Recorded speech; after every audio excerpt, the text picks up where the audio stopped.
அருமையான ECBN ஸ்தாபனத்தார் வழங்கும் கிறிஸ்துவுக்குள் புது வாழ்வு என்கின்ற இந்த நிகழ்ச்சிக்கு உங்களை வாழ்த்தி வரவேற்பதிலே மகிழ்ச்சி அடைகிறேன். ஆண்டவர் உங்களை ஆசீர்வதிப்பாராக. இந்த நாளின் தலைப்பு, நெருக்கத்தில் இருந்த எனக்கு விசாலத்தை உண்டு பண்ணினீர். நெருக்கத்தில் இருந்த எனக்கு விசாலத்தை உண்டு பண்ணினீர். சங்கீதம் 4 நாம் தியானிக்க போகிறோம். சில குறிப்புகளை நம்ம எடுத்து தியானித்து தேவனுடைய நாமத்தை மகிமைப்படுத்தி அதன் மூலமாக நம்முடைய வாழ்க்கைக்கு எப்படி பிரயோஜனமாக இருக்க போகிறது என்பதை நாம் அறிந்து கொள்ள போகிறோம். என் நீதியின் தேவனே, முதல் வசனம் சொல்லுகிறது சங்கீதம் 4, என் நீதியின் தேவனே, நான் கூப்பிடுகையில் எனக்கு செவி கொடும். இது நம்ம என்ன நினைக்கிறோம், நம்ம எப்போ வேணாலும் ஆண்டவரை கூப்பிடலாம், நம்ம எப்படி வேணாலும் வாழ்க்கை வாழ்ந்துக்கலாம். ஆனால் அதில் ஆண்டவர் நாம கூப்பிட்ட உடனே பதில் கொடுக்கணும். நம்ம ஆண்டவரை ஒரு தெய்வமாக பார்க்காமல் ஆண்டவரை நம்ம ஒரு கொச்சுப்படுத்தி ஒரு அடிமையை போல நான் கேட்ட உடனே அதை செய்யணும். அது ரொம்ப தவறு. அதை ஒத்துக்க கொள்ளக்கூடாது. ஏனென்று சொன்னால் அது நமக்கு பொருத்தம் அல்ல. என் நீதியின் தேவனே, நான் கூப்பிடுகையில் எனக்கு செவி கொடும். நெருக்கத்தில் இருந்த எனக்கு விசாலம் உண்டாக்கினீர். இந்த நாட்களில் விசாலத்தை உண்டு பண்ணுகிற தேவன் நமக்கு இருக்கிறார். அதனால நம்ம ரொம்ப சந்தோஷமா இருக்கணும். நமக்கு ஒரு தேவன் இருக்கிறார். அப்போ அது நம்ம ஒரு பாக்கியமா கருதணும். ஒரு மீன் பிடிக்க போறாங்கன்னு வைங்க. அந்த மீன் பிடிக்கிற வலைய போயிட்டு வந்த உடனே என்ன பண்ணுவாங்க தெரியுங்களா? மீன் பிடிக்கிறது கடலுக்குள்ளேயோ அல்லது ஒரு பெரிய குளத்துக்குள்ளேயோ போறாங்கன்னா அந்த வலைய அவங்க மீன் பிடிக்கிறவங்க படகுலிருந்து இறங்கி அந்த வலையை விரித்து வெயில்ல காய வச்சுட்டு அதுல என்ன ஆகும், சில நேரங்கள்ல பிஞ்சு இருக்கும். சில காரியங்கள் அந்த பிஞ்சதெல்லாம் அவங்க ரிப்பேர் பண்ணுவாங்க, சீர்படுத்துவாங்க. ஸோ நம்ம வாழ்க்கையில நிறைய வேலைகளை நம்ம என்ன பண்றோம், ஆண்டவர்கிட்ட போய் நல்ல நன்மைகளை பெற்றுக்கொண்டு வருகிறோம். ஆனால் சில நேரங்களில் நம்ம வாழ்க்கை முறையின்படி சில வாழ்க்கையில நம்ம ஒவ்வொரு நாளும் நம்ம நடக்கிற பாதைகளில நம்ம என்ன ஆகுறது, சில ரிப்பேர் ஒர்க் செய்ய வேண்டியது இருக்கிறது. அந்த ரிப்பேர் ஒர்க் செய்யலைன்னா அந்த மீன் பிடிக்கிறவங்க திரும்ப கடலுக்கோ குளத்துக்கோ போய் மீன் பிடிக்க போகும்போது அந்த வலையை வீசும்போது அந்த வலையில மீன்கள் பிடிக்கப்பட்டாலும் அது அந்த வலை ஓட்டையா இருந்தது, அதில் கிழிஞ்சிருந்ததுன்னா அந்த மீன் கீழே விழுந்து போயிடும். ஸோ அந்த ஆசீர்வாதங்கள் அவங்களுக்கு கிடைக்காது. நான் என்ன சொல்ல வரேன்னா, நம்ம ஆண்டவர்கிட்ட போறோம், நம்ம ஜெபம் பண்றோம், நம்ம ஆசீர்வாதங்களை பெற்றுக்கொள்கிறோம். நிறைய வேளைகள்ல ஆசீர்வாதங்களை பெற்றுக்கொண்டு இந்த உலகத்துல நம்ம நடந்து போகும்போது வாழ்க்கை வாழும்போது அந்த உலக வாழ்க்கையில நிறைய வேளைகள்ல ரிப்பேர் செய்யாம விட்டுறோம். நிறைய வேளைகள் ஓட்டைகள் உண்டு பண்ணியிருக்கிறது. இந்த உலகத்துல நிறைய வேளைகளை பொய் சொல்லுகிறோம், நிறைய வேளைகள்ல நம்ம பிள்ளைகள் செய்கிறோம், நிறைய வேளைகள்ல நம்ம தேவனுக்கு உண்மையாக இல்லாம போகிறோம், நிறைய வேளைகள்ல அவருடைய வார்த்தைகள் நமக்குள்ளாக நிலைத்திருந்து கனிகளை தராம போகிறது. யோவான் 15:4, 5, 6, 7 நம்ம அப்படித்தான் வாசிக்கிறோம். யோவான் 15வது அதிகாரம் 4வது வசனம் 7வது வசனம் வரைக்கும் நிறைய வேளைகள்ல நம்ம கனி கொடுக்காததுக்கு காரணங்கள் நம்ம ஆண்டருடைய வார்த்தையில நம்ம நிலைத்திருக்கல என்று யோவான் 15:2வது வசனம் சொல்லுகிறது. நாம அவருடைய போதனையில நம்ம நிலைத்திருந்தா நம்ம ஆண்டவர்கிட்ட நம்ம எப்போ எதை கேட்டாலும் ஆண்டவர் அதை செய்வார் அப்படின்றதுல சந்தேகம் இல்லை. ஆனா நம்ம என்ன நினைக்கிறோம், ஆண்டவருடைய திட்டம் நமக்கு தெரியாததுனால நம்ம இஷ்டப்பட்டதை, நம்ம நினைக்கிறத, நம்ம யோசனைகளை, நம்மளுடைய தீர்மானங்களை ஆண்டவர் செய்து முடிக்கணும்னு நம்ம எதிர்பார்க்கிறோம். அது தவறு. முதல் வசனம் சொல்லுகிறது, என் நீதியின் தேவனே, நான் கூப்பிடுகையில் எனக்கு செவி கொடும். நான் ஆண்டவர்கிட்ட நெருங்கி இருக்கிறேன், நான் எங்க அம்மாட்ட நெருங்கி இருக்கேன், எங்க அப்பாட்ட நெருங்கி இருக்கோம். நம்ம எல்லாரும் ஒரே வீட்டுல இருக்கோம். அப்ப நம்ம ஒரே வீட்டுல இருக்கும்போது அப்பா அப்படின்னு கூப்பிட்டா உடனே அப்பா என்ன சொல்றாரு, என்னப்பா வேணும், என்னத்துக்கு கூப்பிட்ட? அம்மாவை கூப்பிட்டா அம்மா அப்படின்னு கூப்பிட்டா, என்னம்மா சாப்பிடணுமா, பசிக்குதா, என்ன வேணும், இங்க வா என்கிட்ட. இதுதான் அன்பு. நம்ம வீட்டுல அப்பா அம்மா இருக்கும்போது நம்ம கூப்பிட்டா உடனே பதில் சொல்லுவாரு. நம்ம வெளியில போயிட்டோம்னு வைங்க, ஒரு 2 தெரு தள்ளி போயிடுறோம் அல்லது நம்ம ஒரு வேற தூரத்துக்கு போயிடுறோம். அங்க போய் அப்பான்னு கூப்பிட்டா அப்பா என்னப்பான்னு கேட்பாங்களா? ஏன்னா நம்ம தூரமா போயிட்டோம். நம்ம வீட்டுக்குள்ள இருக்கும்போது அங்க அப்பா இருக்கும்போது நம்ம கூப்பிட்டா நம்ம கேட்கிறோம். ஆண்டவருக்கு நமக்கு பதில் சொல்ற. ஆனா அதே வேளையில நம்ம ஆண்டருடைய பிள்ளைகளா இருந்து நம்ம வந்து ஆண்டருக்கு விரோதமான சில காரியங்களை நம்ம இந்த உலகத்துல நம்ம சிக்கிக் கொள்ளுகிறோம். நிறைய வேளைகள்ல ஆண்டருக்கு விரோதமான காரியங்கள்ல நம்ம பேசுகிறோம். நிறைய வேளைகள் இந்த வாட்ஸ்அப் மூலமா நிறைய காரியங்கள், மோசமான காரியங்கள்லாம் வருகிறது, தேவையில்லாத தகவல்லாம் வருகிறது. அப்படிப்பட்ட ஒரு சூழ்நிலையில நம்ம என்ன வேணாலும் செய்யலாம். ஆனா நான் ஆண்டவர்கிட்ட கூப்பிட்டு நான் ஆண்டவரை கேட்கும் போது ஆண்டவர் எனக்கு உதவி செய்யணும்னு நினைக்கிறது தப்பான காரியம். ஸோ அப்படி இல்லாம நான் கூப்பிடுகையில் எனக்கு செவி கொடும், நெருக்கத்தில் இருந்த எனக்கு விசாலம் உண்டாக்கினீர், எனக்கு இறங்கி. இன்னைக்கு அந்த தாழ்மை எனக்கு இறங்கும் ஆண்டவரே. அண்ணாளுக்கு குழந்தை இல்லை, அப்போ ஒரு வார்த்தை சொன்னாங்க, எனக்கு ரொம்ப பிடிக்கும். 1 சாமுவேல் 1 அதிகாரத்துல 11வது வசனத்துல இருக்குது, உம்முடைய அடியாளின் சிறுமியை கண்ணோக்கி பார்த்து என்னை மறவாமல் நினைத்தருளும். ரொம்ப அருமையான வார்த்தை, நீ வாசித்து பாருங்க. 1 சாமுவேல் 1 அதிகாரத்துல 11வது வசனம். அவளுக்கு குழந்தை இல்லாத போது ஒரு ஜெபம் செய்தாள்ல, அந்த ஜெபத்துல இப்படியாக சொல்லுகிறாள். ஏன் இதை நான் சொல்றேன், எனக்கு இறங்கும். நமக்கு வந்து தாழ்மை வேணும். நம்ம நிறைய வேளையில கமாண்ட் பண்றோம், கட்டளை இடுற மாதிரி சொல்றோம், ஆண்டவரே நீங்க வாங்க இதை செய்யுங்க இறங்குங்க. அது வந்து ஆண்டவருக்கு எப்போதும் பிடிக்கிறது இல்லை. ஒரு காரியத்தை சொல்லியிருக்கிறார், என்னுடைய கரத்துக்கு நீங்க கட்டளை இடுங்கன்னு. அதனால எப்பயுமே நம்ம வந்து ஆண்டவர் அதிகாரத்தோடு நம்ம நடத்திக்கணும்ன்றது அவசியமே இல்லை. எனக்கு விசலம் உண்டாக்கினீர், எனக்கு இறங்கும். இன்னைக்கு தாழ்மை நமக்கு ரொம்ப முக்கியமானது. நம்முடைய உயர்வுக்கு ஆண்டவர் நமக்கு உதவி செய்வதற்கு நம்ம தாழ்மையா இருக்கிறது ஆண்டவருக்கு முன்பாக மிகவும் முக்கியமா இருக்கிறது. என் விண்ணப்பத்தை கேட்டருளும், என் விண்ணப்பத்தை கேட்டருளும். ரொம்ப அருமையான ஒரு ஜெபம். இந்த 4 காரியங்களையும் நம்ம திரும்ப வாசிப்போம். என் நீதியின் தேவனே ஆண்டவரை உயர்த்துகிறார். 2வது, நான் கூப்பிடுகையில் எனக்கு செவி கொடும். அப்படின்னா ஆண்டவரே ரிக்வெஸ்ட் பண்றார், அவர் வந்து வருந்து கேட்டுக்கொள்கிறார். 3வது, நெருக்கத்தில் இருந்த எனக்கு விசாலம் உண்டாக்கினீர். அஃபர்மேஷன், பிரேயர் ஆஃப் அஃபர்மேஷன்னா என்ன, உறுதிப்படுத்துகிற ஒரு ஜெபம். எனக்கு இறங்கி தாழ்மையின் ஜெபம். என் விண்ணப்பத்தை கேட்டருளும். அப்படின்னா எனக்கு வந்து நீ கேட்கலுங்க அப்படின்னு சொல்லி ஆண்டவர்கிட்ட ரொம்ப தாழ்மையோடு கேட்கிறார். 2வது வசனம், மனுபுத்திரரே. இது வந்து மனுபுத்திரருக்கு தாவீது சொல்கிறார். முதல் வசனம் வந்து ஆண்டவரை பற்றி சொல்கிறார். 2வது வசனம் மனுபுத்திரரே அப்படின்னு சொல்கிறார். மனுபுத்திரர்னா அவரை சுத்தி இருக்கிறவங்க, மனுபுத்திரர்னா ஜனங்கள், மனுஷர்கள். எதுவரைக்கும் என் மகிமையை அவமானப்படுத்துறீங்க.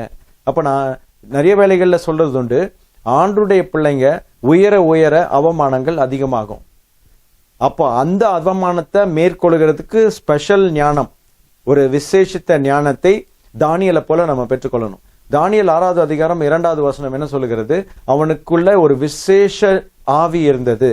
இன்னைக்கு அந்த விசேஷ ஆவி நம்மை வந்து பழுதுபடுத்தி, நம்மை உயர்த்தி, நம்மை மைமைப்படுத்தி ஆண்டருடைய சித்தத்தை செய்வதற்கு நம்ம வந்து பக்குவப்படுத்துகிற ஒரு சூழ்நிலையை நம்ம உருவாக்க வேண்டும். மனுபுத்திரரே, எதுவரைக்கும் என் மகிமையை அவமானப்படுத்தி வீணானதை பேசி விரும்பி பொய்யை நாடுவீர்கள். மனுபுத்திரருக்கு இதுதான் நிலைமை. ஆண்டுடைய பிள்ளைங்களுக்கு விரோதமா இருக்கிற ஜனங்களுடைய நிலைமை இதுதான். 3 காரியங்கள் 2வது வசனத்துல எழுதப்பட்டிருக்கிறது. மனுபுத்திரரே, எதுவரைக்கும் என் மகிமையை அவமானப்படுத்துவீங்க. எது வரைக்கும்? அதுக்கு ஒரு லிமிட் இல்லையா? என்ன வேணாலும் சொல்லுவீங்களா? நான் நிறைய இடங்கள்ல கேள்விப்பட்டது உண்டு. நீங்க 1-2 வார்த்தைகளை சொன்னா பரவாயில்ல, 1 நாள் 2 நாள் சொன்னா பரவாயில்ல, வருஷம் கணக்கா எங்களுக்கு விரோதமா யாரை பார்த்தாலும், எங்க குடும்பத்துல எங்களுக்கு விரோதமா எங்களுடைய சொந்தக்காரங்கிட்ட என்னை பற்றி தப்பு தப்பா எல்லாமே பொய்யா சொல்லிட்டு இருக்காங்க. நடக்கிறது தான், அந்த காலத்திலயும் நடந்தது, இப்பயும் நடக்கிறது தான். சரி, எது வரைக்கும் என் மகிமையை அவமானப்படுத்தி வீணானதை விரும்பி. எப்படி பாருங்க, வீணானதை விரும்புறாங்களா நமக்கு விரோதமா இருக்கிறவங்க. 3வது, பொய்யை நாடுவீர்கள். பொய்யை தான் நாடிக்கொண்டிருக்கிறாங்க. நம்மளை பற்றி உண்மை சொன்னா அதை ஏற்றுக்கொள்றதுக்கு மனமே இல்லை. யாராவது ஏதாவது இவங்களை பற்றி பொய் சொல்லுவாங்களா, அதை வந்து கங்கணம் கட்டி அதை எல்லாத்தையும் சொல்லி அதை ரிலேட்டிவ்ஸ்கிட்ட சொல்லி அதன் மூலமாக ஏதாவது நன்மை அவங்களுக்கு கிடைக்குமா, பேரு கிடைக்குமா, புகழ் கிடைக்குமான்னு தான் ஜனங்கள் பார்த்து கொண்டிருக்காங்க. சரி, அது இருக்கட்டும். 3வது வசனம், பக்தி உள்ளவனே. பக்தி உள்ளவர்களுக்கு இப்ப 3வது எழுதுறார். முதல்ல ஆண்டவர்கிட்ட பேசினார், 2வது வசனம் வந்து மனுபுத்திரர்கிட்ட பேசினார், 3வது வந்து பக்தி உள்ளவர்களை பேசுகிறார். பக்தி உள்ளவர்களுக்கு ரொம்ப அழகா பேசுகிறார் பாருங்க. பக்தி உள்ளவனை கர்த்தர் தமக்காக தெரிந்து கொண்டார் என்று அறியுங்கள். ஜனங்கள்கிட்ட சொல்றார், பக்தி உள்ளவனை கர்த்தர் தமக்கு சொந்தமாய் தெரிந்து கொண்டார் என்று அறியுங்கள். இன்னைக்கு நம்ம வாயிலிருந்து சொல்லணும், நம்ம பிள்ளைங்களுக்காக, நம்ம வாயிலிருந்து நம்ம குடும்பத்தினருக்காக நம்ம சொல்ல வேண்டிய ஒரு காரியம் என்னன்னா, எல்லா ஜனங்களையும் கவனிங்க, நான் ஆண்டவரால ஸ்பெஷலா தெரிந்து கொள்ளப்பட்டேன். I have been specially chosen by God to be his riches people of family அப்படின்றத நம்ம சொல்லணும். பக்தியுள்ளவனை கர்த்தர் தமக்காக தெரிந்து கொண்டார் என்று அறியுங்கள். நான் கர்த்தரை நோக்கி கூப்பிடுகையில் அவர் கேட்பார். அது உறுதிமொழி, ஒரு அஃபர்மேட்டிவ் ஸ்டேட்மெண்ட். உறுதிமொழி என்னன்னா, நான் கர்த்தரை நோக்கி கூப்பிடுகையில் அவர் கேட்பார். அந்த உறுதியோடு நம்ம வாழ்றதுக்கு நம்ம ஆயத்தப்படணும். இந்த கடைசி நாட்கள்ல நான் கேட்கறது ஆண்டவர் தருவார்ன்றது அல்ல, நான் கேட்கும்போது ஆண்டவர் என் ஜெபத்தை கேட்பார் என்ற உறுதி தான் முக்கியமே தவிர, நான் கேட்கறத நான் பெற்றுக்கொள்வேன்றது, நான் பெற்றுக்கொள்கிற பொருளோ அல்லது நான் ஆசைப்படுகிற காரியமோ முக்கியமல்ல.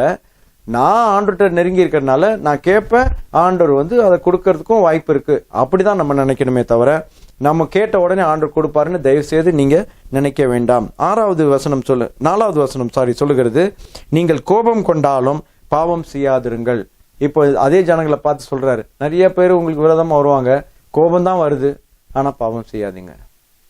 ஏன்னா வேதத்துல ஒரு வசனம் இருக்குது, கவலை, ஒருத்தருக்கு கவலைப்பட்டா அது எலும்பு உருக்கியம், நம்ம எலும்பையே உருக்கிவிடும். ஏன் இதை சொல்லுகிறேன்னா, உலகத்துல 97% வியாதிகள் அல்லது நோய்கள் எதுல வருதுன்னா ரத்தத்துல தான் வருது. அப்ப அந்த ரத்தத்துல 97% நீங்க எடுத்துக்கோங்களேன், எய்ட்ஸ் எடுங்க, அல்லது கொரோனா வைரஸ் எடுங்க, அல்லது நீங்க கேன்சர் எடுங்க, அல்லது பிரெயின் டியூமர் எடுங்க, காலரா எடுங்க, மலேரியா எடுங்க, எதுனாலும் 97% வியாதிகள், நோய்கள் இந்த ரத்தத்துல தான் உருவாகிறது. அப்போ ரத்தம் எங்க இருக்குது?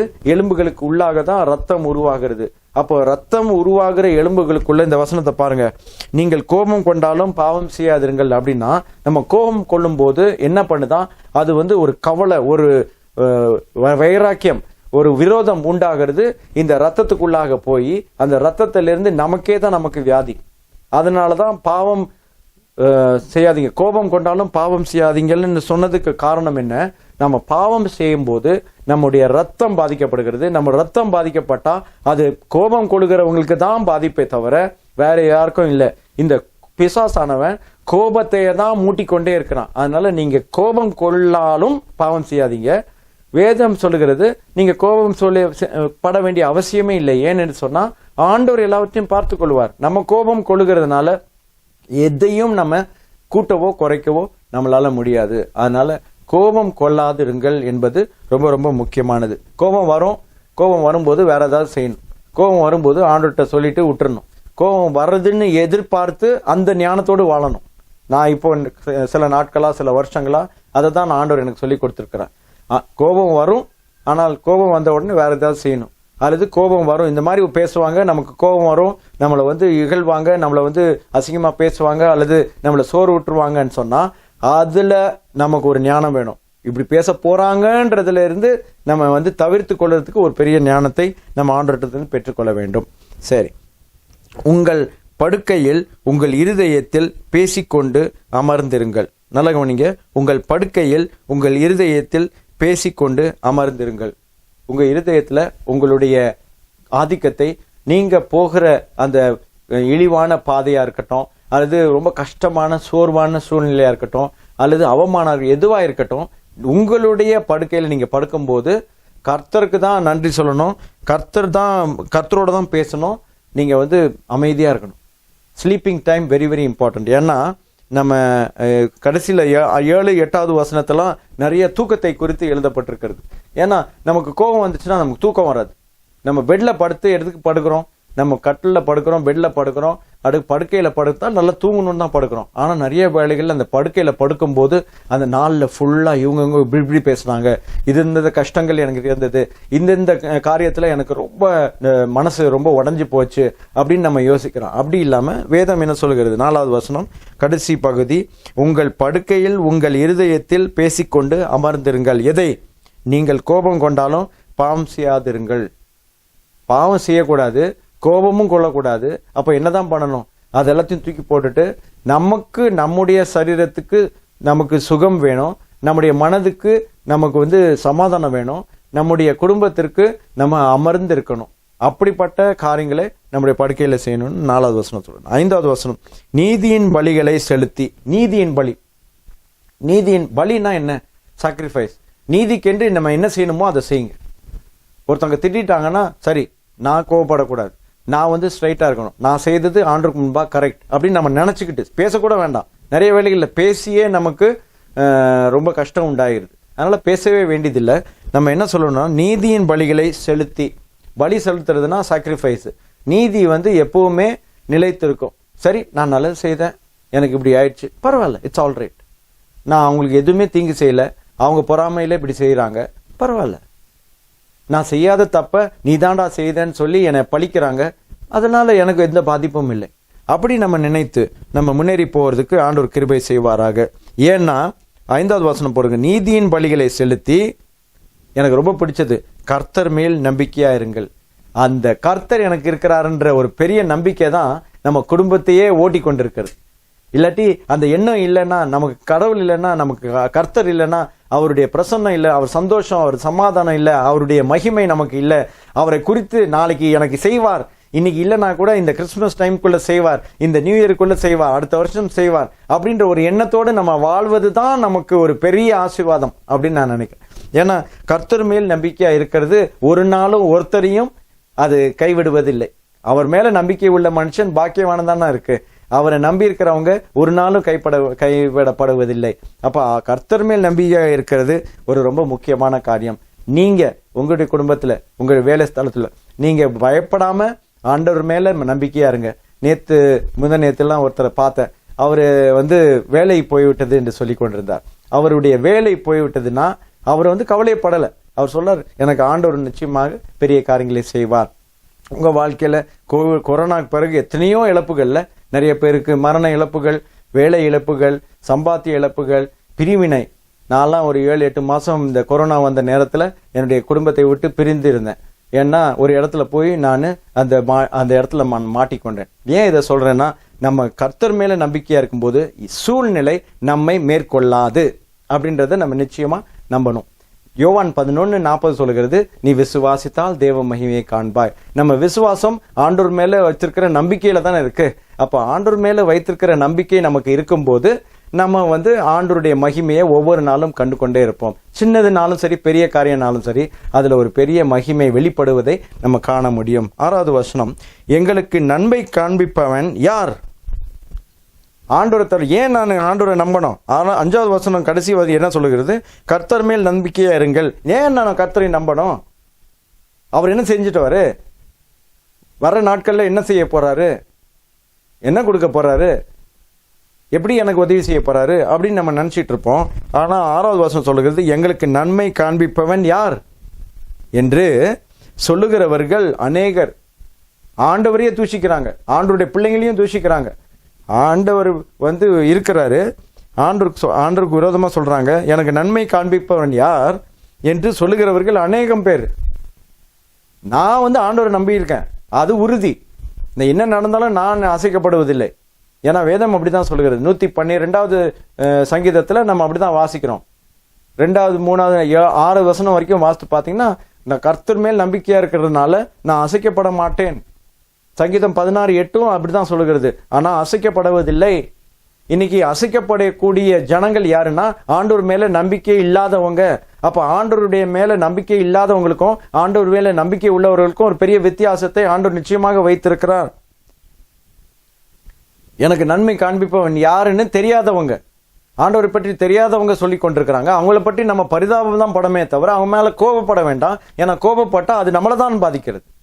நம்ம கோபப்பட்டா ஆண்டவருடைய நாமமும் தூஷிக்கப்படுகிறது. ஆண்டவர் மேலேயே நிறைய பேர் கோபப்பட்டு விடும். ஒரு சின்ன விஷயத்துக்கு நமக்கு விரோதமா யாராவது பேசிட்டாங்கன்னா நமக்கு கோபம் வந்துடுது. அப்புறம் நம்ம பைபிள் வாசிக்கிறது இல்லை, நம்ம ஜெபம் பண்றது இல்லை. இப்படிப்பட்ட காரியங்களை நம்ம விட்டு விலக வேண்டும். 6வது வசனத்தினுடைய நடுப்பகுதி, கர்த்தாவே உம்முடைய முகத்தின் ஒளியை எங்கள் மேல் பிரகாசிக்க பண்ணும். பாருங்க, 5வது வசனத்துல கர்த்தர் மேல் நம்பிக்கையா இருங்கள். ஏன்னா கர்த்தரே எதுக்குனாலும் நம்ம எட்டி பார்க்கணும். சங்கீதக்காரன் சொல்றான்ல, எனக்கு ஒத்தாசை வரும் பருவங்களுக்கு நேராக என் கண்களை ஏறெடுக்கிறேன். வானத்தையும் பூமியும் உண்டாக்கின கர்த்தரிடத்தில் எனக்கு ஒத்தாசை வரும். அது நிச்சயமான ஒரு உறுதிமொழி. எனக்கு வரும், எனக்கு ஒத்தாசை வந்து ஆண்டவருடைய சமூகத்திலிருந்து எனக்கு வரும்.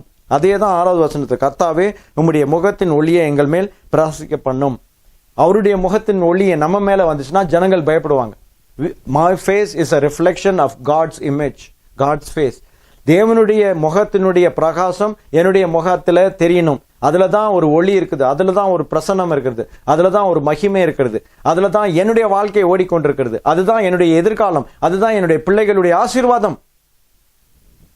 கர்த்தாவே உம்முடைய முகத்தின் ஒளியை எங்கள் மேல் பிரகாசிக்க பண்ணும். அது ஒரு பெரிய சந்தோஷம் இல்ல? தமிழ்ல சொல்றாங்கல்ல ஒரு பழமொழி, அகத்தின் அழகு முகத்தில் தெரியும். அகத்துல உள்ள இருதயத்துல ஆண்டவர் வச்சிட்டு இருந்தா முகத்துல தெரியுங்க. எவ்வளவு கஷ்டம் இருந்தாலும், எவ்வளவு நோய்கள் இருந்தாலும், எவ்வளவு வேதனைகள் இருந்தாலும் அந்த முகத்துல தெரியும். எது நடந்தாலும் அந்த ஒரு சந்தோஷம் இருக்குமானால் அந்த சந்தோஷத்துல ஆண்டவர் நம்ம குறித்து என்ன நோக்கம் வைத்திருக்கிறாரோ அது நம்ம முகத்துல வெளிப்படும். நம்ம பிரகாசமான எதிர்காலம் இருக்குன்னா அது நம்ம முகத்துல தெரியும். நமக்கு ஆண்டவர் வந்து நன்மைகள் தருகிறாருன்னா அது முகத்துல தெரியும். நான் சந்தோஷமா இருக்கிறேன், எவ்வளவு இவ்வளவு பிரச்சனை இருக்கு ஆனாலும் நான் சந்தோஷமா இருக்கிறேன்ற ஒரு எண்ணம் நமக்கு மனசுல வந்துருச்சுன்னா அதுல ஒரு பெரிய மகிமை இருக்கும். இதைத்தான் ஆண்டவர் நம்மிடத்துல எதிர்பார்க்கிறார். ஆண்டவர்கிட்ட வந்த ஒருத்தரையும் அவர் நிராகரிப்பதில்லை, அவர் ஒதுங்கி போவதில்லை, அவர் வந்து வேண்டான்னு தழுவதில்லை. நம்ம வேதத்துல நிறைய இடங்கள்ல வாசிக்கிறோம், கர்த்தாவே உம்முடைய முகத்தின் ஒளியை என் மேல் பிரகாசிக்க பண்ணும். அந்த ஒளி தான் நமக்கு ரொம்ப முக்கியம். ஒவ்வொரு நாளும் அந்த ஒளி எப்படி இவங்க வரும்? ஒவ்வொரு நாளும் அவருடைய சமூகத்துல நம்ம உட்கார்ந்து ஆண்டவரை பார்த்து, ஆண்டவரே நான் உண்மை பார்க்க வந்திருக்கிறேன், ஆண்டவரே நான் இந்த பிரச்சனைகளை நான் பார்க்க மாட்டேன், என் சூழ்நிலையை நான் பார்க்க மாட்டேன், எனக்கு இருக்கிற விரோதங்களை நான் பார்க்க மாட்டேன், எனக்கு விரோதம் இருக்கிற ஜனங்களையும் நான் பார்க்க மாட்டேன், ஆண்டவரே நான் உண்மை நோக்கி பார்ப்பேன். அவரை நோக்கி பார்த்த முகங்கள் வேதத்துல இருக்குதுல, சங்கீதத்துல அவரை நோக்கி பார்த்த முகங்கள் பிரகாசம் அடையுது. ஏன்னா அவரை பார்க்கும்போது அவருடைய பிரகாசம் வருது. நம்ம யாரை பார்க்கிறோம்? உங்க பிரச்சனையை பார்த்தீங்கன்னா அந்த பிரச்சனை உங்க முகத்துல தெரிஞ்சிடும். அப்படியே சோர்வா இருப்போம், அப்படியே व्यसனமா இருப்போம், அப்படியே கஷ்டத்தோட இருப்போம், துக்கத்தோட இருப்போம், வேதனையோட இருப்போம், அது முகத்துல தெரியும். நம்ம சந்தோஷமா இருந்தோம்னா அது சந்தோஷமா இருக்கும். சோ என்னத்தை நம்ம பாக்குறோமோ அந்த காரியத்தினுடைய பிரதிபலன் தான் நம்முடைய முகத்துல தெரிய ஆரம்பிக்கும். அப்போ கஷ்டத்தை பார்த்தோம்னா நம்ம முகத்துல கஷ்டம் தெரியும், நம்ம வேதனையை பார்த்தோம்னா நம்ம வேதனை தெரியும், நம்முடைய சூழ்நிலையை பார்த்தோம்னா நம்ம சூழ்நிலை மோசமா இருந்தா அந்த சூழ்நிலையினுடைய அர்த்தம் நம்முடைய முகத்திலே தெரியும். ஆனா கர்த்தரை நோக்கி பார்க்கும்போது அவருடைய பிரசன்னம், அவருடைய பிரகாசம் நம்முடைய வாழ்க்கையிலே, கர்த்தாவே உம்முடைய முகத்தின் ஒளியை எங்கள் மேல் பிரகாசிக்க பண்ணும். அது ஒரு வேண்டுதல், அது ஒரு ஜெபம். 7வது வசனம் சொல்லுகிறது, அவர்களுக்கு தானியமும், நல்லா கவனிங்க, அவருக்கு தானியமும் திராட்சரசமும் பெருகியிருக்கிற காலத்திலே சந்தோஷத்தை பார்க்கிலும். ஜனங்கள் இருக்காங்க, நல்லா சாப்பிடணும்னு நினைப்பாங்க ஜனங்கள் இந்த உலகத்துல. நம்மளும் நல்லா சாப்பிடணும்னு நினைப்போம், நிறைய பேர் ரொம்ப நல்லா சாப்பிடணும்னு நினைப்போம். அப்போ ஜனங்களுக்கு வந்து தானியத்தையும் திராட்சரசத்தையும் பார்த்துட்டா ரொம்ப சந்தோஷம். அதான் இருக்கு, அவர்களுக்கு தானியமும் திராட்சரசமும் பெருகி இருக்கிற காலத்தின் சந்தோஷத்தை பார்க்கலாம். நல்லா கவனிங்க, ஜனங்கள் வந்து சாப்பிட்டு தானியத்தை சாப்பிட்றாங்க, திராட்சரசத்தை குடித்தாங்க, சந்தோஷமா இருக்கிறாங்க. ஆனா நல்லா கவனிங்க, பார்க்கிலும் அதிக சந்தோஷத்தை என் இருதயத்துல ஆண்டவர் கொடுத்தார். இந்த உலகத்துல உள்ள சாப்பாட்டை பார்க்கிலும் அதிக சந்தோஷம் யாருக்கு வரும்? ஆண்டவருடைய பிள்ளைங்களுக்கு. அப்ப அதை யார் கொடுக்கறது? ஆண்டவர் கொடுக்கிறார். எப்ப கொடுப்பார்? நம்ம அவரை நோக்கி பார்க்கும்போது. அதான் 6வது வசனம், கர்த்தாவே உம்முடைய முகத்தின் ஒளியை எங்கள் மேல் பிரகாசிக்க பண்ணும். அவரை பார்க்கும்போது அவருடைய நன்மைகள், அவர் நமக்கு கொடுக்கிற அநேக அர்த்தமுள்ள ஆசீர்வாதங்களை நம்ம அனுபவிக்கிறதுக்கு ஆண்டவர் கிருபை செய்திருக்கிறார். இந்த உலகத்துல வெறும் சாப்பாட்டையும் திராட்சரசத்தையும் பார்க்கலாம், வெறும் இந்த உலகத்தினுடைய இன்பங்களை பார்க்கலாம், எனக்கு அதிக சந்தோஷத்தை கர்த்தர் என் இருதயத்தில் கொடுத்தார் என்ற ஒரு நிச்சயத்தை தாவீது இங்கே சொல்லுகிறார். 8வது வசனம் கடைசி, சமாதானத்தோடே படுத்துக்கொண்டு நித்திரை செய்வேன். திரும்ப நான் சொல்றேன், இங்க ஏற்கனவே நம்ம பார்த்தோம், அதை தியானித்தோம். சமாதானத்தோடே படுத்து கொண்டு நித்திரை செய்வேன். இன்னைக்கு நிறைய பேருக்கு தூக்கம் வரலையா? இன்னைக்கு நம்ம ஆண்டவர்கிட்ட சொல்லணும், ஆண்டவரே நான் உம்முடைய முகத்தை பார்க்கணும், நான் உம்மை போல மாறணும், இந்த கோபம் கொள்ளுகிற காரியங்கள் என்னுடைய வாழ்க்கையில இருக்கக்கூடாது, மற்றவங்க இங்க பழிக்கும் போது, மற்றவங்க எங்களை தூஷிக்கும் போது, மற்ற தேவையற்ற வார்த்தைகளை விரோதமாக பேசும்போது நான் கவலையே படக்கூடாது. ஆண்டவரே நான் உம்மை நம்பி இருக்கிறேன். 5வது வசனத்தில் இருக்கிறபடி கர்த்தர் மேல் நம்பிக்கையா இருங்கள். அதுதான் எனக்கு வேணும். எது நடந்தாலும் சரி, நடக்கலனாலும் நன்மையை தருவீர். என்னுடைய முகத்துல இருக்கிற சந்தோஷத்தையும் பிரகாசத்தையும் நான் இழந்து விடவே கூடாது அப்படின்னு சொல்லி சமாதானத்தோடே நம்ம படுத்துக்கொள்ளணும். ஒவ்வொரு நாளும் அந்த படுக்கைன்றது ஒரு பெரிய ஆசீர்வாதம், ஒரு பெரிய ஈவு ஆண்டவர் கொடுத்தது. நல்ல சமாதானத்தோடு நம்ம படுத்து தூங்க நித்திரை செய்ய வேண்டும் என்பது கர்த்தருக்கு பிரியம். கடைசியாக 8வது வசனத்துல இந்த கடைசியில சொல்றார், கர்த்தாவே நீர் ஒருவரே என்னை சுகமாய் தங்க பண்ணுவீர். தூக்கம் இல்லைன்னா சுகம் இல்லை, சுகம் இல்லைன்னா சந்தோஷம் இல்லை, சந்தோஷம் இல்லைன்னா ஆசீர்வாதம் இல்லை, ஆசீர்வாதம் இல்லைன்னா வீட்டுல நம்ம நிம்மதியாவே இருக்க முடியாது. ஆகவே சந்தோஷத்தோடு நம்ம வாழும்போது ஆண்டவர் பெரிய காரியங்களை நிச்சயமாக செய்வார். திரும்ப வாசிக்கிறேன், கர்த்தாவே நீர் ஒருவரே என்னை சுகமாய் தங்க பண்ணுவீர். என்ன நடந்தாலும் சரி, அவர் நினைச்சாதான் நம்ம சுகமாய் தங்க முடியும். சமாதானம் அவர்கிட்ட தான் வரணும்னு நம்ம பார்த்துட்டோம். சமாதானத்தோடே படுத்துக்கொள்ளணும்னு, நித்திரை அவர் மூலமா தான் வரணும்னு பார்த்தோம். கர்த்தர் ஒருவரே நமக்கு சுகத்தை தருவார் என்று பார்த்தோம். கர்த்தர் ஒருவரே தானியத்தின் திராட்சை பார்க்கிலும் அதிக சந்தோஷத்தை என் இருதயத்துக்கு தருவார்னு பார்த்தோம். கர்த்தர் தான் நம்முடைய வாழ்க்கையிலே நம்முடைய முகத்தின் ஒளியை அவர் மேல் அவருடைய மக்கள் மேலே பிரகாசிக்க பண்ணுவாருன்னு நம்ம பார்த்தோம். 5வது வசனத்துல கர்த்தர் மேல் நம்பிக்கையா இருக்கும்போது அவர் சகலத்தையும் நமக்கு செய்வார் என்று நம்ம பார்த்தோம். நம்ம கோபம் கொண்டாலும் நம்ம பாவம் செய்யக்கூடாது என்று பார்த்தோம். உங்கள் படுக்கையில் உங்கள் இருதயத்தில் பேசிக்கொண்டு நாங்கள் நிம்மதியா தூங்க. ஏன்னா தேவன் தமக்கு விருப்பமானவர்களுக்கு நித்திரை கொடுக்கறான்னு வசனம் இருக்கு. ஆகவே தூக்கம் ரொம்ப முக்கியம், சந்தோஷம், இருதயத்தில் சந்தோஷம் ரொம்ப முக்கியம், உங்களுடைய சுகம் ஆண்டவருக்கு ரொம்ப முக்கியம். உங்களுடைய பிரகாசத்தினாலே ஆண்டவர் உங்களுடைய குடும்பத்தையும் உங்களுக்குள்ள அனைத்தையும் ஆசீர்வதித்து உங்களை வழிநடத்துவார் என்று சொல்லி நாங்கள் உங்களை வாழ்த்துகிறோம். ஆண்டவர் அப்படிப்பட்ட கிருபைகளை உங்களுக்கு தந்து உங்களை ஆசீர்வதித்து பலப்படுத்தி உறுதிப்படுத்தி நிலைநிறுத்துவாராக என்று நாங்கள் ஜெபிக்கிறோம். இந்த வேளையிலும் நாம் எல்லாரும் சேர்ந்து ஜெபிப்போம். கேட்ட வசனத்தின்படியால் ஆண்டவர் நமக்கு செய்வார், நம்ம மன விருப்பத்தின்படியும் செய்வார். ஆனா அதுக்கு மேலாக ஆண்டவர் நினைத்த காரியத்தை அவருடைய நேரத்திலே செய்து முடிப்பார். சங்கீதம் 138 கடைசி வசனம், பிரசங்கி 3:11, அவர் நினைத்ததை நேர்த்தியாய் ஏற்ற காலத்திலே செய்து முடிப்பார் என்று இந்த 2 வசனங்களும் சொல்லுகிறது. ஆகவே தலைகளை தாழ்த்தி நாம் ஜெபித்து நாம் முடிப்போம். இந்த பதிவுக்காக நன்றி ஆண்டவரே. ஆண்டவரே நீர் ஆண்டவரே எங்களுடைய படுக்கையில எங்களுக்கு ஆண்டவரே நீர் நித்திரையை தருகிற தேவன். ஆண்டவரே நீர் ஒருவரே எங்களுக்கு சுகத்தை தருகிற தேவன். எங்களுடைய நாங்கள் ஆகாரத்தை பார்க்கிறோம், இந்த உலகத்தில் உள்ள ஆகாரத்தை பார்க்கிறோம் ஆண்டவரே, தானியம் திராட்சரசத்தை பார்க்கிறோம் ஆண்டவரே, நீர் எங்களை அதிக சந்தோஷப்படுத்துகிற தேவன் என்று நாங்கள் அறிந்திருக்கிறோம். கர்த்தாவே உம்முடைய முகத்தின் ஒளியை எங்கள் மேல் பிரகாசிக்க பண்ணுகிற தேவன் நீர் மாத்திரம் என்று நாங்கள் நன்றாக அறிந்திருக்கிறோம். எங்களுக்கு நன்மையை காட்டுகிறவர் வேறு யாருமே இல்லை, நீர் மட்டுமே எனக்கு நன்மையை காண்பிக்கிறவர் என்று நாங்கள் வாசிக்கிறோம், அறிந்திருக்கிறோம். நீதியின் பலிகளை செலுத்தி கர்த்தர் மேல் நாங்கள் நம்பிக்கையா இருக்க எங்களுக்கு நீர் கிருபை தரும்படியாக நாங்கள் ஜெபிக்கிறோம். எங்களுக்கு கோபம் வரக்கூடாது, வந்தாலும் பாவம் செய்யக்கூடாது ஆண்டவரே. கோபம் வந்தாலும் பாவம் செய்யாமலும் அதிலிருந்து ஆண்டவரே அந்த கோபத்தை தனித்து கொள்ள எங்களுக்கு ஆண்டவரே நீர் வழிவகைகளை ஞானத்தை தரும்படியாக நாங்கள் ஜெபிக்கிறோம், ஸ்தோத்திரிக்கிறோம் ஆண்டவரே, மகிமைப்படுத்துகிறோம், உயர்த்துகிறோம் ஆண்டவரே. நீர் ஆண்டவரே எங்களுடைய நெருக்கத்தில் எங்களுக்கு இருந்து எங்களுக்கு விசாலத்தை உண்டு பண்ணுகிற தேவன் என்பதை இந்த வசனங்கள் மூலமாக நீ உறுதிப்படுத்தினதுக்காக நன்றி செலுத்துகிறோம். கேட்ட வசனங்களே ஆசீர்வதியும், எல்லாரையும் பேர்பராக ஆசீர்வதியும், நாமம் மேம்படுத்தும். துதிக நம்ம உமக்கே செலுத்தி இயேசு ரட்சகர் மூலம் ஜெபிக்கிற எங்கள் ஜீவனுள்ள நல்ல பிதாவே, ஆமேன். God bless you.